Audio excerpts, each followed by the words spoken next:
Good morning, everybody. Michael Vandergrift, MCV Realty.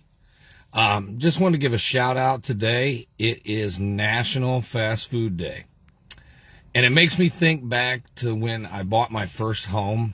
And I remember one of the biggest things was I was within a mile of Taco Bell, McDonald's, and Rally's. And that was important to me. And I know as people are looking for homes, and location's always key to homes, home value, what people want. It makes me think, one, we need to concentrate on this National Fast Food Day.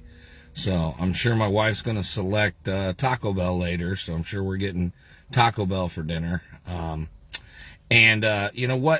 What made you buy your home or your first home? What was important in location on that? Be sure to comment, like, subscribe. Let me know about your home, your first home experience, your last home. What was important to you about location?